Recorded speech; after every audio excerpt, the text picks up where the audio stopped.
जय हिंद दोस्तों। तो चैप्टर 5 स्टार्ट करते हैं प्रोबेबिलिटी का। जैसे मैं अगेन जो नए दर्शक जुड़ रहे होंगे उनको बता दूं कि हम लोग क्या कर रहे हैं, हर वीक में एक या दो टॉपिक ले रहे हैं। मोस्टली तो एक ही टॉपिक ले पा रहे हैं क्योंकि थोड़ा टाइम बचता नहीं है। लेकिन क्या होगा, 15 अप्रैल के बाद थोड़ा सा हमारा सिलेबस कंप्लीट हो जाएगा जो हम लोग पेपर वाइज कर रहे थे। तो मैथ्स का ना एक डेडिकेटेड वीक ले लेंगे और एक ही वीक में जो बचे खुचे टॉपिक रहेंगे कंप्लीट कर देंगे। ठीक है, तो अभी फ़िलहाल ठीक है, एक एक वीक में हम लोग एक एक टॉपिक उठा रहे हैं। आपको हर वीक प्रैक्टिस करते जाना है। आपको फ़ॉन्ट थोड़ा छोटा लग रहा होगा तो माफ़ कीजिएगा क्योंकि मैथ्स है, नीचे सॉल्व करना रहेगा, है ना। तो प्रोबेबिलिटी मतलब क्या होता है कि जब हम मतलब प्रायिकता, किसी चीज़ के होने की संभावना को ही बोलते हैं प्रोबेबिलिटी, है ना। इंग्लिश में प्रोबेबिलिटी बोलते हैं, प्रायिकता हिंदी में बोलते हैं। तो जैसे कि किसी सिक्के को हम लोग उछालते हैं, ठीक है, तो सिक्के को जब उछालेंगे तो दो ही आउटकम हो सकते हैं, या तो हेड हो सकता है या फिर टेल हो सकता है। ठीक है, अनटिल आपके पास शोले वाला सिक्का ना हो, है ना, जो सीधा खड़ा हो जाता है। तो मोस्टली दो ही पार्ट हो सकते हैं, हेड और टेल। ठीक है, तो दो ही, मतलब इसके अलावा तीसरा आउटकम तो मुझे नहीं दिखता। आपको अगर दिखता है बताइए। तो किसी सिक्के को आप उछालेंगे तो इसके या तो हेड होगा या फिर टेल होगा। तो कितने अपॉर्चुनिटी हैं? दो, है ना। अब हेड होने की प्रोबेबिलिटी कितनी है? एक है। ठीक है, इसलिए जो हम लोग बोलते हैं ना प्रोबेबिलिटी, वो हाफ है बोलते हैं। ठीक है, तो इक्वल चांसेस हैं कि जब हम किसी सिक्के को उछालते हैं तो वह निष्पक्ष माना जाता है, अर्थात चिट या फिर पट आने की संभावना समान होती है। इसी समान संभावित परिणाम, इक्वली लाइकली आउटकम को क्या बोलते हैं? आपकी प्रायिकता बोलते हैं, है ना। तो किसी भी इवेंट के होने की जो प्रोबेबिलिटी है उसी को ही हम लोग बोलते हैं प्रायिकता। फॉर एग्जांपल हम लोग पासा ले लेते हैं, ठीक है, ये जो इंग्लिश में जिसको डाइस बोलते हैं, है ना। तो हर साइड एक रहता है, कभी एक रहेगा, दो रहेगा, तीन रहेगा, चार रहेगा, पाँच रहेगा, छः रहेगा। तो प्रोबेबिलिटी क्या है? किसी पासे को फेंकते हैं तो एक होगा, दो आएगा, तीन आएगा, चार आएगा, पाँच आएगा, छः आएगा। ठीक है, तो टोटल कितने चांसेस हैं? छः चीज़ हैं। छः से सातवां तो नहीं आ सकता, वो छः में से एक ही आएगा। ठीक है, अब मैं आपसे पूछता हूँ कि यार चार आने की संभावना क्या है? तो चार सिर्फ एक साइड लिखा है ना। चार एक साइड ही लिखा है, तो चार आने की संभावना 1/6 है ना। क्योंकि टोटल जो प्रोबेबिलिटी थी, टोटल केसेस थे 6, उसमें से 4 का पूछ रहे हो एक, तो क्या है, 4 आने की संभावना 1 है। वैसे ही 1 आने की संभावना 1/6 होगी, 2 आने की संभावना 1/6 होगी, 3 आने की संभावना 1/6 होगी, है ना। तो हर अंक के आने की संभावना 1/6 हो जाती है क्योंकि टोटल जो सैंपल स्पेस है वो 6 हो जाता है। ठीक है, तो इसी टाइप से हम लोग निकालते हैं। तो प्रायोगिक क्या है? जितनी बार घटना घटी है और कुल परीक्षणों की संख्या। तो जैसे आपने पूछा कि सर ये बताइए 4 आने की संभावना कितनी है, तो 4 क्या हुआ? एक इवेंट हुआ, तो 4 आने की संभावना हुई 1, और टोटल परीक्षण कितने हो सकते हैं? 6 आउटकम हो सकते हैं, इसलिए 4 आने की संभावना 1/6 है। ठीक है, तो उसी को ये आपका फॉर्मूला बनाया हुआ है। कुल संभावित परिणाम 6 थे और जो 4 आने की संभावना जो थी वो 1 थी, इसलिए जो प्रोबेबिलिटी हो जाती है वो 1/6 हो जाती है। या फिर हेड और टेल की बात करें तो टोटल दो ही हो सकते हैं, हेड या टेल। ठीक है, और दोनों में से हेड कितनी बार हो सकता है? एक ही हो सकता है, इसलिए हेड होने की प्रोबेबिलिटी 1/2 है। ठीक है, तो ये जो हमारे बर्नौली है उन्होंने एक थ्योरम दिया था, तो ये आपकी 10th की बुक से लिया था मैंने, NCERT की। और होगा क्या, जो टोटल निश्चित घटना है उसके लिए क्या होगा, आपका जो टोटल ई होगा, टोटल इवेंट है वो 1 होगा। ठीक है, मतलब जो निश्चित घटना है उसमें प्रोबेबिलिटी होती है 1, और जो असंभव घटना है जो कभी हो ही नहीं सकती उसका क्या होगा? 0। कहने का मतलब, मान लो ये है, अगर मैं आपसे पूछ दूं कि आप एक डाइस करते हो तो उसमें 1 से 6 आने की प्रोबेबिलिटी, 1 से 6 तक अंक आने की प्रोबेबिलिटी कितनी है? ठीक है, तो आपका क्या होगा आंसर? सर 1 आने की संख्या है प्रोबेबिलिटी 1/6, 2 आने की प्रोबेबिलिटी है 1/6, 3 की 1/6, 4 की 1/6, 5 की 1/6, 6 की 1/6, सबकी 1/6 है। अब प्रश्न ने बोल दिया कि भाई 1 से 6 के बीच आना चाहिए, चाहे जो भी आए। ठीक है, तो क्या होगा, उसकी प्रोबेबिलिटी 1 हो जाती है, उसी की बात कर रहा है। ठीक है, अब कहीं बोल दिया कि डाइस को फेंकते हैं, तो डाइस को फेंकने के बाद 7 आने की प्रोबेबिलिटी कितनी है? तो भाई 7 तो है ही नहीं ना, तो 0/6, इसलिए 0। ठीक है, प्रायिकता की जो सीमा है ना वो हमेशा 0 से 1 के बीच रहती है। ठीक है, 0 होगा या फिर 1 होगा या फिर उसके बीच की कोई संख्या होगी। ठीक है, तो मेरे हिसाब से इतना आप समझ पा रहे होंगे। जो पूरक घटना होती है, जैसे कि हम लोग नीचे देख लेंगे उसको। ठीक है, जैसे हेड है और टेल है, ठीक है, तो दोनों को मिला देंगे क्या होगा? 1 आएगा। ठीक है, पूरक घटना को किस टाइप से डिफाइन कर सकते हैं कि हेड आने की प्रोबेबिलिटी 1 है, ठीक है, तो हेड ना आने की प्रोबेबिलिटी कितनी होगी, मतलब हेड आने की प्रोबेबिलिटी 1/2 है, तो हेड ना आने की प्रोबेबिलिटी क्या होगी 1 - 1/2, है ना। तो इसको बोलते हैं पूरक घटना कि भाई जो हो रहा है उसके अपोजिट, ठीक है, तो वो भी 1/2 है। ताश के पत्तों के बारे में एक बार समझ लीजिए। वैसे तो जानते हैं बचपन से आप चिड़ी या फिर क्या चिपो गधी खेल ही रहे होंगे, ठीक है। तो उसमें क्या होता है, 4 टाइप के होते हैं हुकुम, इंग्लिश पता नहीं यार, ताश तो सब हिंदी में ही खेलते होगे लगता है, बट उसका इंग्लिश में भी दिया है, पढ़ लीजिएगा, ठीक है। हुकुम, पान, ईट, है ना, ईट जो शेप रहता है उसको ईट बोलते हैं। चिड़ी इस टाइप का जो रहता है पान टाइप का, और पान ये दिल छाप रहता है।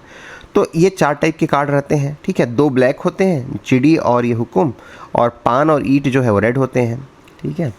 और इसमें फिर जो फेस वाले चेहरे हैं, किसको बोलते हैं फेस वाला चेहरा, जो किंग होता है, ठीक है, क्वीन होता है, और ये जैक होता है, जोकर, क्वीन, बादशाह, इनको ही बोलते हैं हम लोग फेस वाला, है ना। आप वो मत समझिएगा कि इक्का को भी बोलते हैं, एक को नहीं बोलते हैं, ये 3 को ही बोलते हैं, ठीक है। तो ये ताश के बारे में थोड़ी बेसिक जानकारी कि काले रंग में हुकुम और चिड़ी होते हैं, लाल रंग में पान और ईट होते हैं, ठीक है। तो क्या हो गया आपको पता है 52 पत्ते होते हैं, 13 चिड़ी होते हैं, 13 हुकुम होते हैं, 13 आपके पान हो गए, और 13 आपके ईट हो गए, ठीक है। तो लाल कलर के 13 13 2 26 हो गए, और ब्लैक कलर के 13 13 26 हो गए, ठीक है। ये सब चीज़ें बेसिक पता है आपको, फिर भी थोड़ा फॉर्मेलिटी बतानी पड़ती है।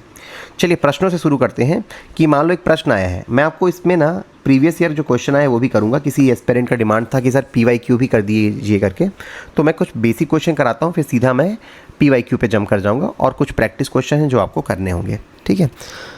तो एक सिक्का एक बार उछाला गया, चित आने की प्रोबेबिलिटी कितनी है, ठीक है। तो आपको पता है कि टोटल सैंपल साइज़ कितना है, 2 है, स्पेस जो है चिट आने और पट आने की प्रोबेबिलिटी 2 है, ठीक है।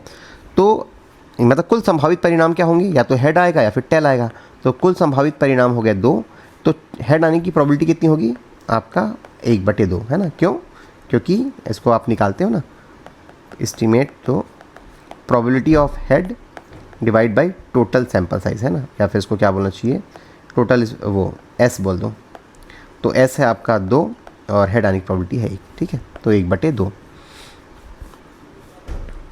उसके बाद आते हैं, ये इंग्लिश में है उसी को, ठीक है, हिंदी मीडियम वालों के लिए हिंदी में, इंग्लिश मीडियम वालों के लिए इंग्लिश में।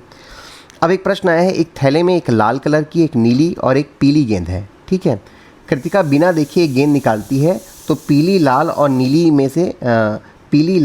नीली गेंद निकलने की प्रायिकता ज्ञात करो, ठीक है। तो इसमें क्या होगा, पहले तो ये देख लीजिए कि लाल, नीली और पीली है, ठीक है। तो कितने परिणाम संभव हैं आपके, 3 परिणाम संभव हैं, क्योंकि 3 ही टाइप की गेंद है ना, तो 3 परिणाम संभव है।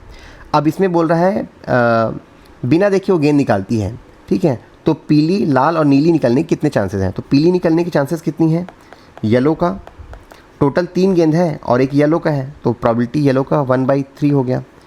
एक रेड है, तो रेड की प्रोबेबिलिटी भी 1/3 हो गई। उसके बाद एक ब्लू है, तो ब्लू की प्रोबेबिलिटी भी 1/3 हो गई, ठीक है। तो तीनों में से कोई भी निकलने की प्रोबेबिलिटी क्या है बोल रहा है, तो तीनों को जोड़ दीजिए, 1/3 1/3 1/3, तो टोटल 1, है ना। तो तीनों में से एक निकलने की प्रोबेबिलिटी है आपका 1, ठीक है। उसके बाद आते हैं, एक पासा एक बार फेंका जाता है, 4 से बड़ी संख्या आने की प्रोबेबिलिटी क्या है, 4 से छोटी या बराबर संख्या आने की प्रोबेबिलिटी क्या है। 2 टाइप के क्वेश्चन दिए हैं। तो एक पासा फेंकते हो, ठीक है, तो पासा फेंकते हो तो कितने टाइप के सैंपल होते हैं, S कितना हो गया, 1 2 3 4 5 6, तो ये टोटल परिणाम हो सकते हैं 6, है ना। तो आप लिखेंगे टोटल परिणाम 6 हो गया। अब पहला प्रश्न बोल रहा है 4 से बड़ी संख्या आने की कितनी प्रोबेबिलिटी है, 4 से बड़ी, है ना। 4 से बड़ी कौन कौन सी है, 5 और 6, ठीक है। तो कितने परिणाम संभव है, 2, तो आपका जो प्रोबेबिलिटी कितना हो जाएगा, 4 से ज़्यादा आने का, है ना, 4 से ज़्यादा आने की संभावना 2 है, टोटल सैंपल साइज 6 है, तो 4 से ज़्यादा आने की संभावना है 1/3, ठीक है। 4 से छोटी या बराबर आने की संभावना कितनी है, तो टोटल सैंपल साइज तो 6 है ना, 1 2 3 4 5 6, ठीक है। 4 या 4 से छोटी, तो 1 2 3 4, तो 4, है ना। तो 4 से छोटी आने की संभावना हो जाती है 2/3, ठीक है, मेरे हिसाब से इसमें बहुत बेसिक क्वेश्चन है, इसमें कुछ भी आपको दिमाग लगाने वाली बात नहीं है। वही चीज़ इंग्लिश में है, जिसको इंग्लिश में पढ़ना है पढ़ लीजिएगा। 52 पत्तों की अच्छी तरह उसको आपने मिक्स कर दिया है, एक पत्ता निकाला जाता है, प्रायिकता ज्ञात करो। अब 52 पत्ते हैं, ठीक है, तो प्रायिकता ज्ञात करो कि इक्का आए। तो 52 पत्तों में टोटल सैंपल साइज़ कितना हो गया, टोटल परिणाम कितने हो सकते हैं, टोटल रिजल्ट हो सकते हैं आपका 52, ठीक है। और आपका एस्टीमेट ऑफ ए आने की प्रोबेबिलिटी कितनी हो सकती है, 4, ठीक है। तो प्रोबेबिलिटी ऑफ मतलब ये प्रोबेबिलिटी ऑफ ए कितना हो सकता है, 4/52, है ना। 52 पत्तों में 4 इक्के हैं, तो इक्का आने की प्रोबेबिलिटी है 1/13, ठीक है, ये तो हो गया। सिमिलरली बोल रहा है इक्का ना आने की प्रोबेबिलिटी क्या होगी, तो इसको 2 तरीके से निकाल सकते हो। एक तो पहला चीज़ ये है कि 4 इक्के हैं तो बाकी तो इक्के नहीं है, तो कितने बच गए आपका 48। तो आप ये निकाल सकते हो इक्का ना आने की प्रोबेबिलिटी है 48/52, ठीक है। या फिर दूसरा चीज़ ये कर सकते हैं कि इक्का आने की प्रोबेबिलिटी है 1/13। तो मैंने आपको बताया था कि पूरक घटना है, अगर इक्का आने की प्रोबेबिलिटी है 1/13, तो इक्का ना आने की मतलब प्रोबेबिलिटी ऑफ इक्का ना आने की प्रोबेबिलिटी क्या होगी, 1/13, तो कितना आ जाएगा 12/13। तो ये आंसर हो गया, ठीक है। तो दोनों तरीके से आप निकाल सकते हैं, ठीक है। होपफुली कहीं पे भी कन्फ्यूजन कुछ नहीं होगा, कुछ होगा डाउट होगा तो बताइएगा, ठीक है। 52 पत्ते थे, इसलिए हमारा सैंपल साइज़ 52 हो जा रहा है। एक जो ताश की गड्डी होती है उसमें 4 इक्के होते हैं, इसलिए इक्का आने की प्रोबेबिलिटी कितनी है, एस आने की प्रोबेबिलिटी कितनी है, तो यहाँ पे 4 है, तो 1/13 होगी प्रोबेबिलिटी। अब आते हैं दूसरा, संगीता और रेशमा टेनिस खेलती हैं। संगीता की जीतने की प्रोबेबिलिटी 0.62 है और रेशमा की जीतने की प्रोबेबिलिटी क्या है, ठीक है। तो 2 लोग हैं तो दोनों में से एक ही जीत सकता है, तो रेशमा का जो जीतने की प्रोबेबिलिटी है प्लस आपका ये जो संगीता है उसकी जीतने की प्रोबेबिलिटी टोटल हो गई 1, ठीक है, क्योंकि दोनों में से एक ही जीत सकता है। हाँ, टाई वाली बात है, बट नॉर्मली जब एग्ज़ाम में जाएंगे तो उतना ज़्यादा लॉजिक मत लगाइएगा कि टाई हो गया तो वो सब रियल लाइफ में ऐसा कुछ मतलब वो सब टाई वाई सब मिला दिया रहता है, ठीक है। तो संगीता के जीतने की जो प्रोबेबिलिटी है ना वो दिया हुआ है 0.62, ठीक है। तो आपके ये जो रेशमा है उसकी जीतने की प्रोबेबिलिटी क्या होगी, 1/-0.62 मतलब 0.38, ठीक है। तो इसीलिए पूरा घटनाएं हैं, 2 लोग हैं तो एक जीतेगा दूसरा हारेगा ही, इस टाइप का असम्पशन। होपफुली ये भी क्लियर है आपको। नेक्स्ट आते हैं, सविता और हमीदा दोस्त हैं, दोनों के अलग अलग जन्मदिन होने की प्रायिकता है। एक ही दिन जन्म होने की प्रायिकता क्या है, तो सिंपल सा देखो, अगर 365 दिन है, ठीक है, तो एक ही दिन बर्थडे होगा दोनों का, तो क्या होगा प्रोबेबिलिटी, टोटल सैंपल साइज़ हमारे 365 दिन हो सकते हैं, तो एक दिन आपका बर्थडे होने का जो चांसेस है वो है 1/365। समझ पा रहे होंगे, एक ही दिन बर्थडे इसलिए 1 आ गया। एक ही दिन बर्थडे ना होने की प्रोबेबिलिटी क्या है बोल रहा है, एक ही दिन बर्थडे ना होने की प्रोबेबिलिटी बहुत सारे हैं, तो इसको आप लिखोगे 364/365, ठीक है। तो ये आपका लीप वर्ष नहीं है, बता दिया ना, अगर आपका लीप वर्ष बोलता तो नीचे में 366 लिखते हैं, ठीक है। तो अलग अलग जन्मदिन की प्रोबेबिलिटी है 364/365 और एक ही दिन जन्मदिन का 365, 1/365। कक्षा 10वीं में 40 छात्र हैं, 25 लड़कियां हैं और 15 लड़के हैं। शिक्षिका एक कार्ड यादृच्छिक रूप से निकालती है, यादृच्छिक को इंग्लिश में क्या बोलते हैं, रैंडमली एक कार्ड निकालती है, ठीक है। तो लड़की के नाम आने की प्रायिकता कितनी है, लड़के के नाम आने की प्रायिकता कितनी है, तो हमारा टोटल परिणाम कितना है, रिज़ल्ट या फिर टोटल आउटकम कितने हो सकते हैं, 40 हैं, 40 हो सकता है, ठीक है। तो लड़के आने की प्रोबेबिलिटी, मतलब इसमें बोला है लड़की का नाम आने की प्रोबेबिलिटी, तो प्रोबेबिलिटी ऑफ बॉयज़ लड़की तो गर्ल्स कर देता हूँ, ठीक है। कितनी लड़कियाँ हैं, 25 हैं, तो 25 ऊपर में कर दीजिएगा, टोटल रिज़ल्ट है 40, तो ये आपका हो जाएगा 5/8, ठीक है। दूसरा है लड़के आने का प्रोबेबिलिटी, तो आप उसी को कर दीजिए, प्रोबेबिलिटी ऑफ बॉयज़। होपफुली मैं इस चीज़ को समझा पा रहा हूँ कि ऊपर में क्या डाल रहा हूँ, उसकी प्रोबेबिलिटी जो पूछा गया है ना, और नीचे क्या डाल रहा हूँ, टोटल सैंपल साइज़। तो लड़के आने की प्रोबेबिलिटी पूछा गया है, तो मैंने ऊपर में बॉयज़ का डाल दिया, 15 बॉयज़ हैं, नीचे में टोटल सैंपल साइज़ 40, तो ये हो जाएगा 3/8। अब आते हैं नेक्स्ट, एक डिब्बे में 3 नीली है, 2 सफ़ेद है और 8 लाल गोली है। रैंडम तरीके से गोली निकाली जाती है, तो प्रोबेबिलिटी बताइए कि सफ़ेद गोली निकली है ना। तो सबसे पहले देख लीजिए कितने सैंपल साइज़ हैं। आप अब यहाँ पे कंफ्यूज नहीं होना है कि भाई सर 3 ही सैंपल तो होगा, नीली, सफ़ेद या फिर लाल होगी, गलत। हर किसी का वेटेज अलग है ना, 3 नीली है, 2 सफ़ेद है, 4 लाल है, तो टोटल गोलियां जो हैं वो हो गई 9, ठीक है। अब इसमें क्या होगा, अलग अलग नंबर है, लाल नीली की 3 है, लाल का ज़्यादा है, 4 गोली है, तो लाल नीली गोली निकलने की प्रॉबिलिटी, नीली गोली मतलब ब्लू, प्रॉबिलिटी ऑफ ब्लू निकलने की प्रॉबिलिटी कितनी है, ऊपर में 3 और नीचे में 9, तो 1/3 है, ठीक है। प्रोबेबिलिटी ऑफ सफ़ेद मतलब वाइट निकलने की प्रोबेबिलिटी कितनी है, 2/9, ये डिवाइड नहीं होगा, उसको 2/9 ही रख देता हूँ।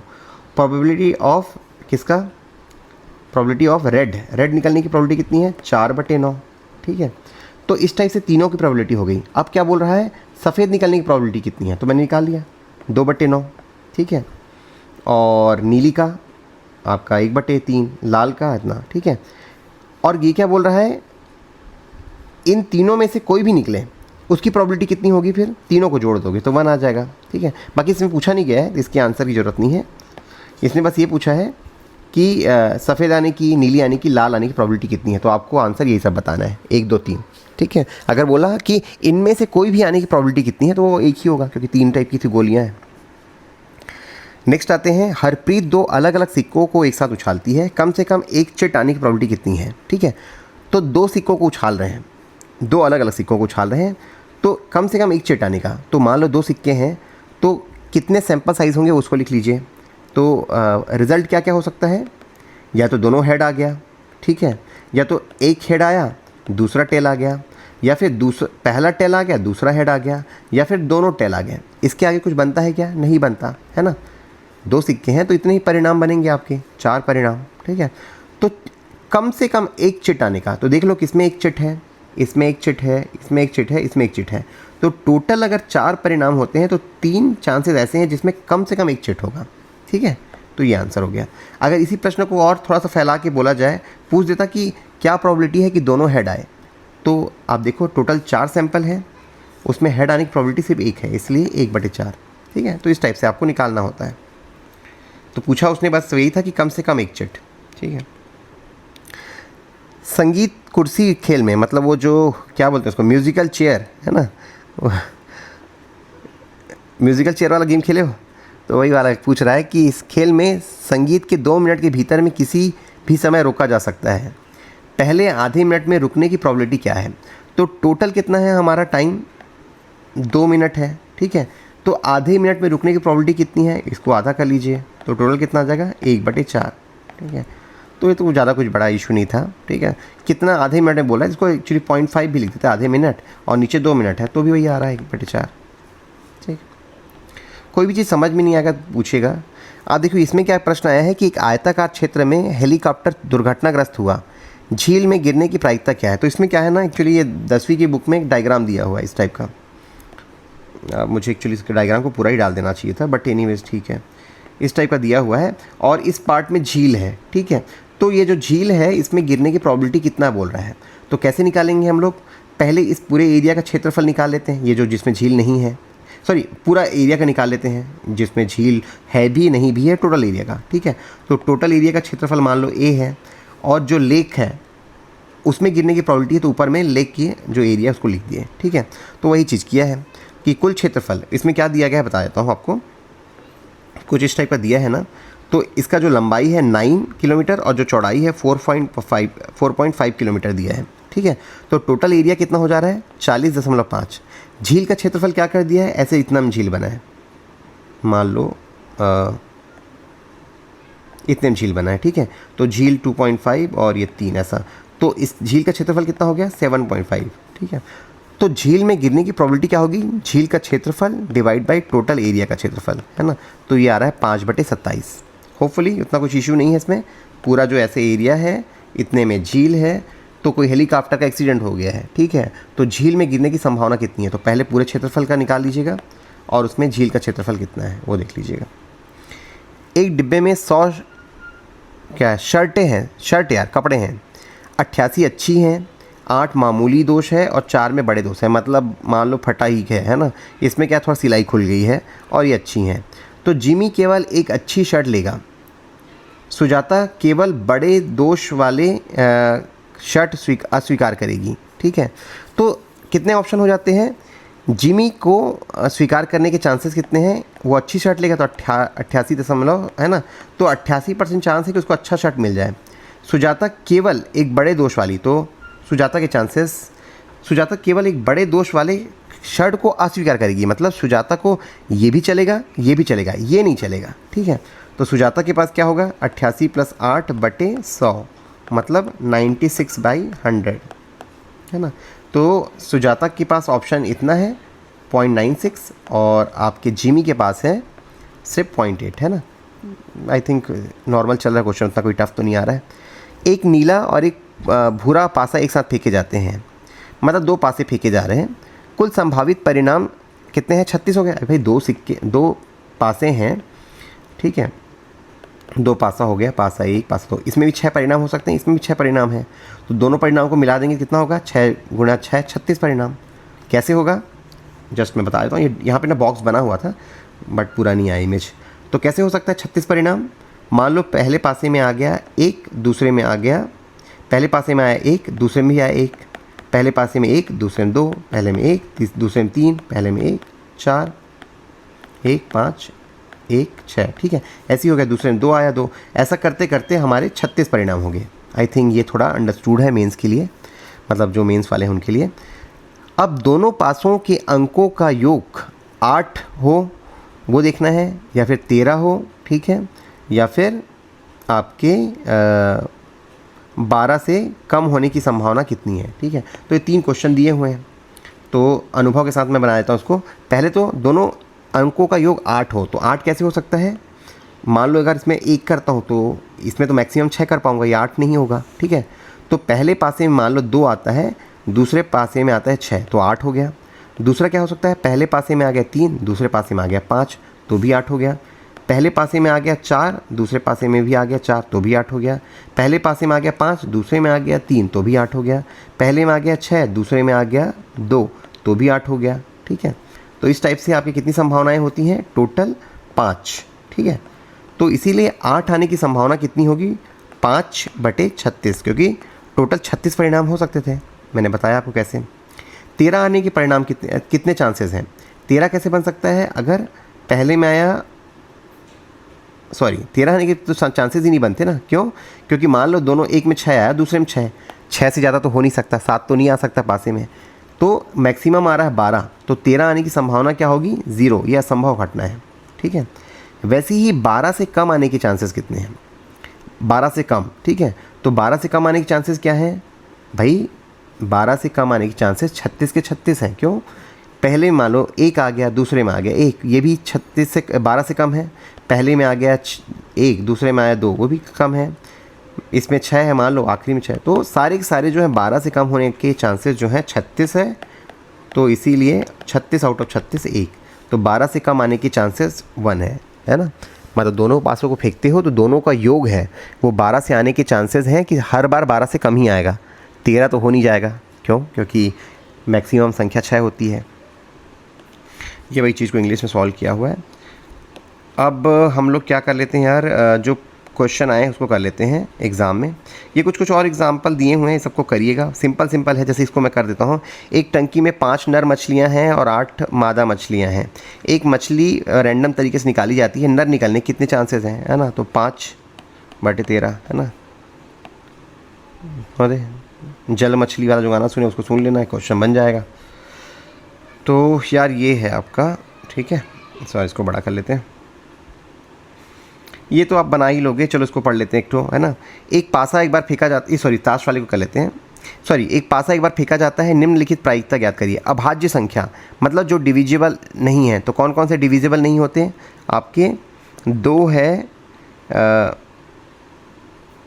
2 मिनट ना, अभाज्य संख्या आना है। और दूसरे में इंग्लिश में करता हूँ थोड़ा सा, क्योंकि ये थोड़ा सा ट्रिकी हो जाता है इंग्लिश, तो इंग्लिश वर्जन नहीं है क्या इसका।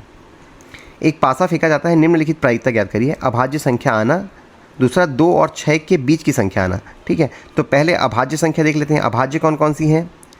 जो आपका 2 है, 3 है और 5 अभाज्य है। क्यों? क्योंकि ये खुद से ही बस डिवाइड हो पाते हैं, एक को तो काउंट नहीं करते, एक तो फिर सबसे ही है, ठीक है।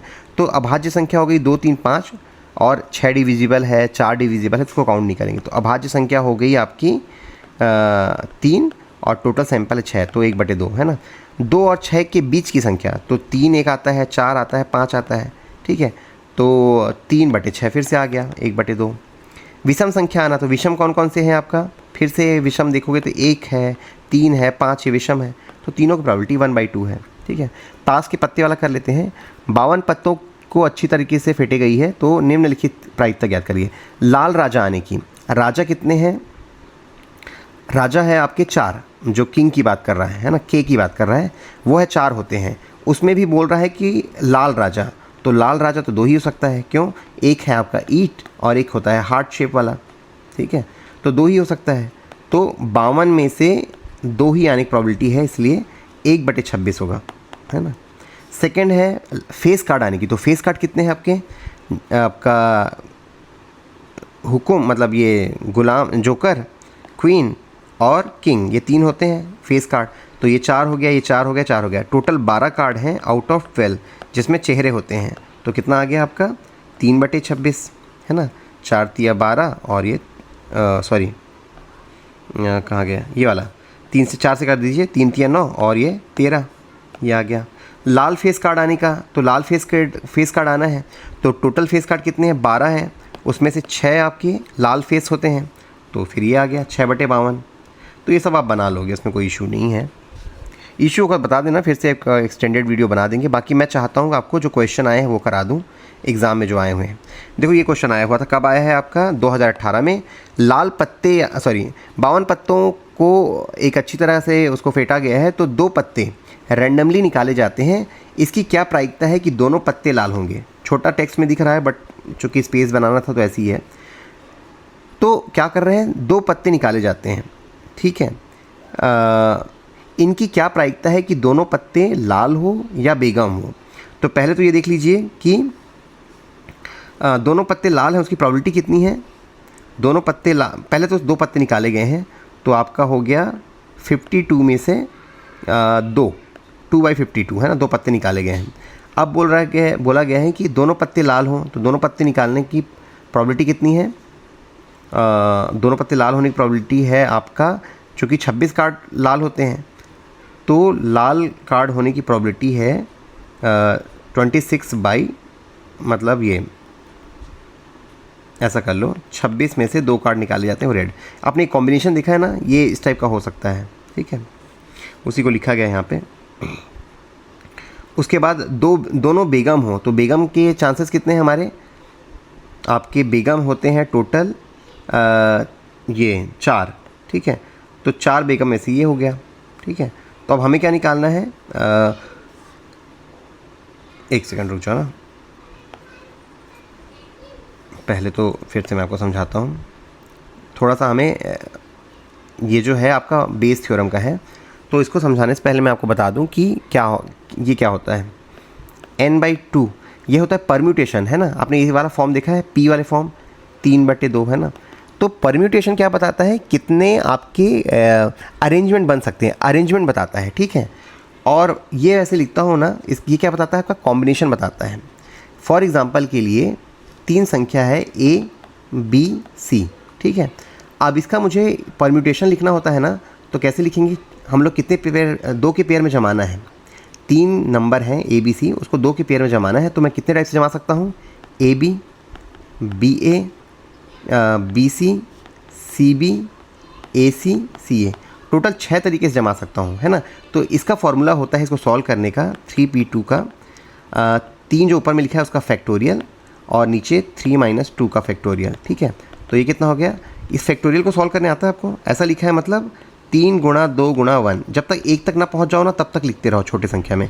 तो ये हो गया 6 और ये 1 फैक्टोरियल तो एक ही है, तो इसलिए 6 आ रहा है। इसके बनिस्बत आपका जो हम लोग कॉम्बिनेशन निकालते हैं 3C2 ऐसा जो लिखते हैं, उसका मतलब क्या होता है। इसका मतलब ये होता है कि 3 संख्याएं हैं, मान लो 3 चीज़ें हैं, 3 आइटम हैं A B C, इसको कितने कॉम्बिनेशन बना सकते हैं। तो क्या क्या कॉम्बिनेशन बनेगा, A और B, आपका B और C और A। आप बोलोगे सर नहीं ये तो BA भी बन सकता है, ये बस पेयरिंग है, कॉम्बिनेशन तो वही है ना A और B। इसीलिए अगर मैं 3 संख्या है ABC, उसका अगर मैं कॉम्बिनेशन बनाऊंगा तो 3 ही बनेंगे, ठीक है। तो इसीलिए कैसे शो करते हैं उसको हम लोग, 1 मिनट रुक जाओ, कहाँ गया, 1 मिनट यार, लास्ट में है, ये वाला क्वेश्चन कर रहे थे। तो मैं क्या बता रहा था आपको, ये इसको सॉल्व करने के लिए मैं पूरी कहानी बता रहा था। अगर कुछ इस टाइप का लिखा है, इसका मतलब ये है कि आपके पास 3 कार्ड दिए हैं और उसमें 2-2 का हमें कॉम्बिनेशन बनाना है, तो कितने कॉम्बिनेशन बनेंगे। तो इसको सॉल्व करने का तरीका ये होता है, 3 का फैक्टोरियल कर दो आप, और उसके बाद जो नीचे वाला है उसका फैक्टोरियल, और 3 - 2 का फैक्टोरियल। तो कितना हो जा रहा है, ऊपर का 6 हो गया, 2 का फैक्टोरियल 2 × 1 और ये 1, ठीक है। तो आपका ये हो गया 3, ठीक है। तो यही एक निकालने का तरीका है कॉम्बिनेशन। अब ये मैंने आपको इसलिए बताया क्योंकि यहाँ पे वही कॉम्बिनेशन की ही बात चल रही है।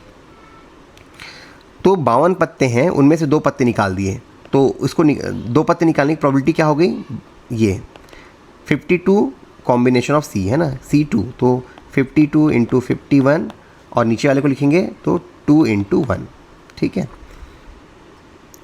ये 52 और 51 क्यों लिखे हैं, क्योंकि यहाँ पे सिर्फ 2 बार लिखना था, तो सॉल्व करने का तरीका ऐसे ही रहता है इसका, ठीक है। तो ये करेंगे तो ये आ गया 13 दूनी 1326। उसके अलावा बोल रहा है कि दोनों लाल पत्ते हों, तो लाल पत्ते कितने होते हैं, 26, और उसमें से अगर 2 है लाल हैं तो इसको निकालने कितना होगा, 26 × 25 × 2 × 1, तो ये आ रहा है इतना, ठीक है।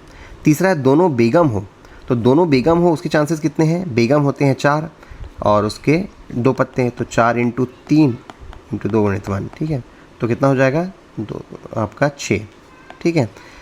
अब ये देखिए कि वो बेगम भी हो और लाल भी हो, इसके चांसेस कितने हैं, लाल में कितने बेगम होते हैं, 2 होते हैं हमारे पास आपके, ठीक है। तो वो आपका 2 मिनट ना, बेगम भी हो तो बेगम आपका है और लाल पत्ते भी हो, तो इसकी प्रोबेबिलिटी कितनी है हमारी, 2 है और 2 में से 2 निकाल दिए, है ना। तो ये हो गया आपका 1, क्यों, क्योंकि 2 × 2 कर रहे हैं तो आपका 2 हो जाता है और नीचे में भी 2 है ना, तो 1 हो जाता है। जब भी आपका C इधर दोनों साइड 2-2 हो तो वो इसका वैल्यू 1 ही होता है। ये थोड़ा सा बेसिक मैथ से समझाने लायक है, लेकिन मैं उतना क्या बोलूँ 11th का या 10th का समझा तो नहीं सकता। बस आप ये समझिए कि जब भी आपको ऐसे दिया हो ना 52/C2, तो इसको कैसे सॉल्व करना होता है। अगर नीचे 2 लिखा है ना, तो 52 का 52 और 51 लिखे, क्यों, 2 स्टेप लिखे, और नीचे 2 है तो 2 × 1, ठीक है। इसी को ही मान लो C5 लिख दिया है, तो इसको कैसे लिखेंगे, 6 × 5 और नीचे में 5 × 4 × 3 × 2 × 1, इस टाइप का, ठीक है। इस टाइप का लिखने का रहता है बनाने का तरीका, ठीक है। तो हाँ, तो कहाँ पे आए थे हम लोग, ये तो हो गया। हाँ, अब हमें निकालना है प्रोबेबिलिटी कि दोनों में से एक होना चाहिए करके। तो क्या होगा, इसकी प्रोबेबिलिटी, और ये तो कॉमन है, क्यों, क्योंकि रिपीट हो रहा है इंसिडेंस, तो आप रिपीट वाले इंसिडेंस को माइनस कर दीजिए, और टोटल सैंपल साइज़ है इतना 1326, ठीक है। तो प्रोबेबिलिटी है इतना। ये आपका थोड़ा सा डिफ़िकल्ट हो सकता है, ठीक है, बट आपको ये देखना है कि हमें क्या क्या पूछा गया है, या तो ये हो या तो ये हो, इसलिए मैंने क्या करा, दोनों को जोड़ा। अगर ये बोलता है कि इनमें से एक हो करके, तो फिर जोड़ नहीं सकते थे, ठीक है, उसमें फिर अलग बनता। अब आते हैं 2020 में 53 संडे होने की प्रोबेबिलिटी क्या बोल रहे हैं। तो देखिए, पहले तो होता है 365 दिन, अगर 7 से डिवाइड करूंगा तो क्या आ रहा है, 7 × 5 = 35, 7 × 14, तो 52 दिन होता है। और ये जो आखिरी है वो आपका, रुक जाओ ना, पहले तो 2020 जो है वो लीप ईयर है, तो लीप ईयर है तो उसमें कितने दिन होंगे, 366 दिन होंगे। 366 दिन है, उसको मैं 7 से डिवाइड करता हूँ तो 52 वीक होते हैं, मतलब 52 संडे तो हो सकते हैं। उसके अलावा 2 दिन बचेंगे। अब वो 2 दिन क्या होंगे, वो क्या हो सकता है, या तो संडे मंडे हो सकता है, मंडे ट्यूसडे हो सकता है, ट्यूसडे वेडनेसडे हो सकता है, वेडनेसडे थर्सडे हो सकता है, थर्सडे फ्राइडे हो सकता है, फ्राइडे सैटरडे हो सकता है, सैटरडे संडे हो सकता है, ठीक है। इसके अलावा कुछ हो सकता है क्या, नहीं हो सकता। तो संडे होने की प्रोबेबिलिटी कितनी है, टोटल 7 दिन है, उसमें संडे होने की प्रोबेबिलिटी 1 और 2 है ना। इसीलिए 2/7 आंसर होगा, क्यों, क्योंकि संडे होने की प्रोबेबिलिटी 2 ही हो रही है, क्योंकि हमारे पास 7 कॉम्बिनेशन बन रहा है, इसलिए मैंने सैंपल साइज 7 लिया और संडे होने की प्रोबेबिलिटी 2 है। ये आया है एक टोकरी जिसमें 3 लाल हैं, रेड है वो 3 है, वाइट है वो 7 है और ब्लू है वो आपका 2 है। इनमें से 5 सफ़ेद गेंद निकालने की प्रोबेबिलिटी क्या है, ठीक है। पहले तो ये है, देख लीजिए कि टोटल सैंपल साइज़ कितना है। टोटल इसको 2 तरीके से निकाल सकते हैं। पहले तो ये देख लीजिए कि 5 गेंदें निकालनी हैं, तो टोटल गेंद कितनी है, 3 7 10 और 12, तो 12 में से हमें 5 गेंदें निकालनी है, ठीक है। लेकिन अपने आप में हमारे पास 5 गेंदें कितनी हैं, मतलब वाइट गेंदें कितनी हैं, 7 गेंदें हैं। तो 7 गेंदों में से तो ये डायरेक्ट फार्मूला होता है, ऐसे निकाल सकते हो आप, ठीक है। या फिर आप नॉर्मल भी सॉल्व करोगे तो ऐसे कर सकते हो कि 5 गेंद निकालने के तरीके कितने हो सकते हैं, ये 12 गेंद है टोटल और 5 गेंद निकालने के तरीके ये हो सकते हैं। तो वो आ रहा है 792, मल्टीप्लाई कर दीजिएगा उसको, थोड़ा सा आपके लिए ट्रिकी हो सकता है वहाँ पे, ठीक है। ये मैंने 5 स्टेप लिखे क्योंकि नीचे 5 है, 5 4 3 2 1, ठीक है। ये सॉल्व कर लेना तो इतना आएगा। उसके बाद 7 गेंदों में से 5 गेंद निकालने की प्रोबेबिलिटी कितनी है, तो 7C2, ये तो सॉल्व कर लोगे आराम से, 7 इंटू 5, तो 7, इसको ना एक्चुअली इस टाइप से भी लिख सकते हो ना, आपको बता दूँ, 7C5 है, आप इसको ना 7C2 भी लिख सकते हो। क्यों, 7 में से इसको घटाने पे ना वैल्यू चेंज नहीं होती, 7 - 5, तो कितना आ जाएगा, 7 इंटू 6 2 इंटू 1 इक्वल टू आपका 21, ठीक है। मतलब ये जो एक ये नेचर है या फिर एक क्या बोलना चाहिए, रूल है। आप 7C5 को ऐसे भी लिख सकते हो कि 7C 7 - 5, तो कोई बुराई नहीं है, वो इक्वल ही होता है वैल्यू, ठीक है। तो आपका ये हो गया है, तो 21 बटे ये जो है 792, क्यों, क्योंकि वाइट 7 गेंदों में से 5 गेंद निकालने की, वाइट गेंद निकालने की प्रोबेबिलिटी 21 है और टोटल में से 5 वाइट निकालने की प्रोबेबिलिटी इतनी है, ठीक है। ये अब आते हैं 52 ताश के पत्तों की गड्डी में से एक पत्ता निकाला जाता है, उस पत्ते के फेस कार्ड होने की प्रोबेबिलिटी क्या है। फेस कार्ड कितने हैं हमारे भाई, है ना, हमारे हैं 4 + 4 + 4, थोड़ा सॉल्व कर देना स्टेप करके, तो 13 हो गया। हमारे पास टोटल कार्ड कितने हैं, और है ना, तो टोटल है आपके पास 52, तो फेस कार्ड होने की प्रोबेबिलिटी कितनी है, 3/13, ठीक है। नेक्स्ट आते हैं, एक बॉक्स में 4 नीले हैं, ब्लू आपका 4 है, वाइट आपका 3 है और रेड आपका 5 है।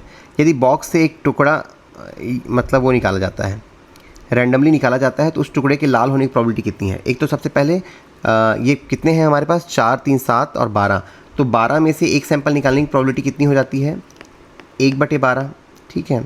ये तो 2024 में आया था।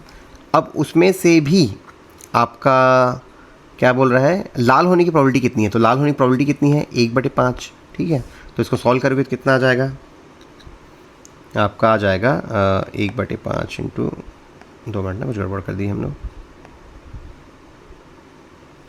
1/5 12/5 है,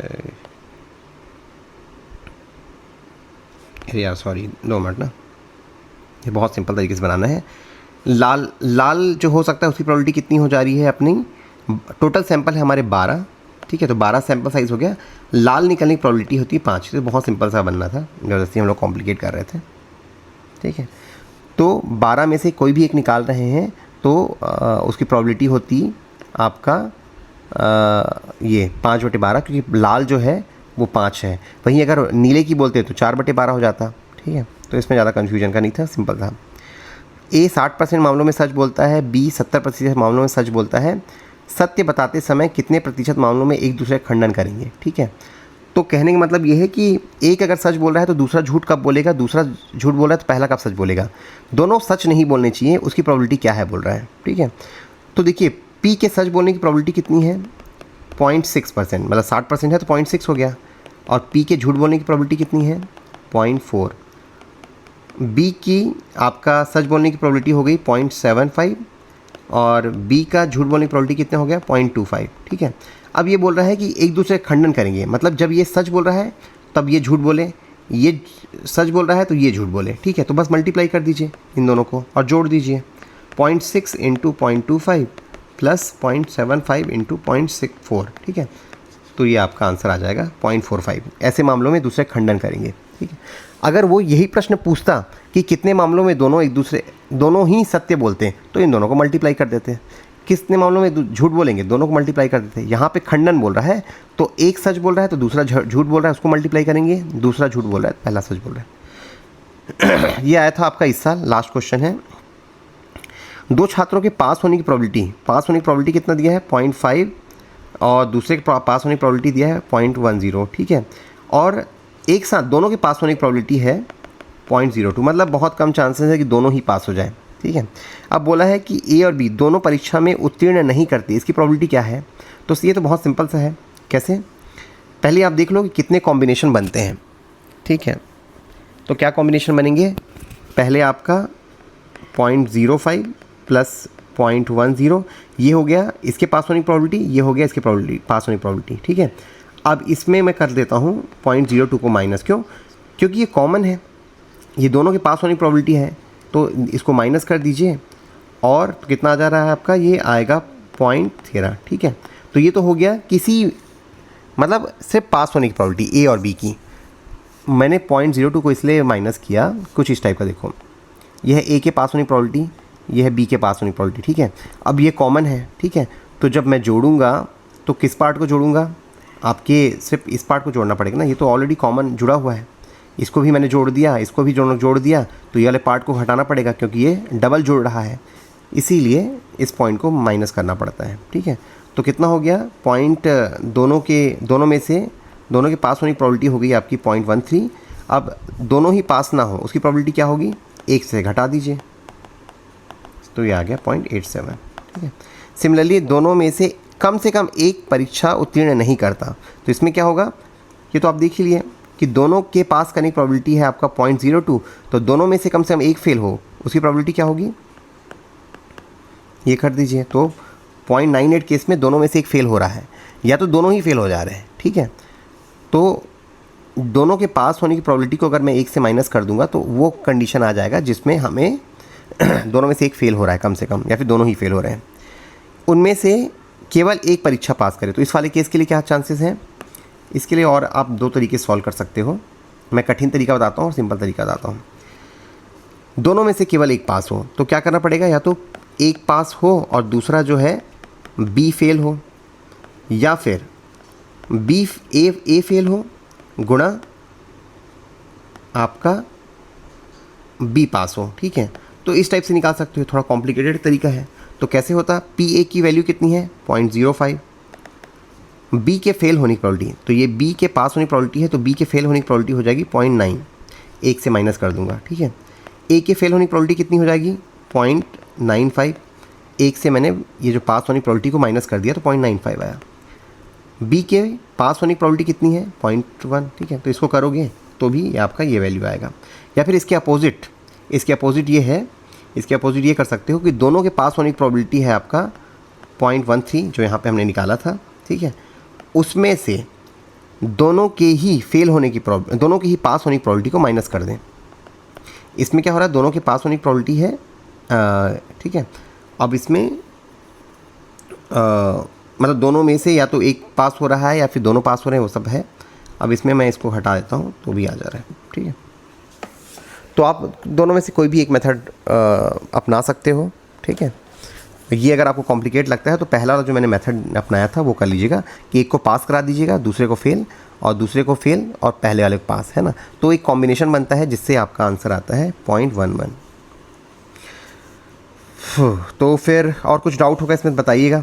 ये क्वेश्चन मुझे लगता है कि थोड़ा सा और आपको एक्सप्लेन करना चाहिए मुझे, तो एक बार और एक्सप्लेन करते हैं, ठीक है। सबसे पहले तो ये देख लीजिए कि P के पास होने की प्रोबेबिलिटी दिया है और बी के पास होने की प्रोबेबिलिटी, और दोनों ही कॉमन हो रहे हैं तो ये आ जाता है 0.02, ठीक है। अब आप क्या करोगे, ये निकाल लीजिए कि हमारे A के पास होने और B के पास होने की प्रोबेबिलिटी कितनी है। तो मुझे क्या करना पड़ेगा, ये जो कॉमन वाला पार्ट है उसको हटाना पड़ेगा। क्यों, क्योंकि भाई इसमें तो ये जो 0.02 है वो तो डबल, अगर मैं इसको दोनों को जोड़ दूंगा, ए को भी जोड़ दूंगा, बी को जोड़ दूंगा, इसको जोड़ दिया, तो ये डबल काउंट हो रहा है। इसीलिए ये जो कॉमन है दोनों के पास होने की प्रोबेबिलिटी है उसको माइनस कर रहे हैं, इसीलिए आया आपका ये 0.13, ठीक है। तो 0.13 है जिसमें ए भी पास हो रहा है और बी पास हो रहा है, ठीक है। तो ए और बी दोनों पास ना हो उसके लिए क्या करना पड़ेगा, मुझे 1 से माइनस करना पड़ा, ठीक है। कम से कम ए को अनुत्तीर्ण हो, तो उसके लिए तो बहुत सिंपल सा था कि दोनों पास हो रहे हैं उसको माइनस कर दीजिए। तो उस वाले केस में क्या होगा, या तो ए पास है या तो बी पास है। ए पास है तो बी फेल है, बी फेल है तो ए पास है, दोनों ही फेल हैं, तो तीनों कॉम्बिनेशन आ जाएगा इस वाले केस में, ठीक है। और तीसरे वाले केस में क्या बोल रहा है, उनमें से केवल एक परीक्षा उत्तीर्ण करता हो, ठीक है। तो मैंने वही चीज़ बताया, ए को पास करा दीजिएगा, गुणा कर दीजिएगा बी को फेल करा के, ठीक है, या फिर ए को फेल करा दीजिएगा और गुणा कर दीजिएगा आपको बी को पास करा के, तो यही वैल्यू आ जाएगी, ठीक है। या फिर ये तरीका भी अपना सकते हो कि भाई दोनों के पास होने की प्रोबेबिलिटी है 0.13, ठीक है, दोनों में से एक के पास होने की प्रोबेबिलिटी ये है और दोनों के पास होने की प्रोबेबिलिटी को मैं घटा देता हूँ तो 3 कॉम्बिनेशन आ जाएंगे जो होता है 0.11, ठीक है। चलिए, कुछ डाउट होगा बताइएगा, एक एक्सटेंडेड लेक्चर कर देंगे, किस पर्टिकुलर पॉइंट पे आपको डाउट है वो बताइएगा। बाकी तो इतना कोई विशेष कठिन नहीं था ये, ठीक है।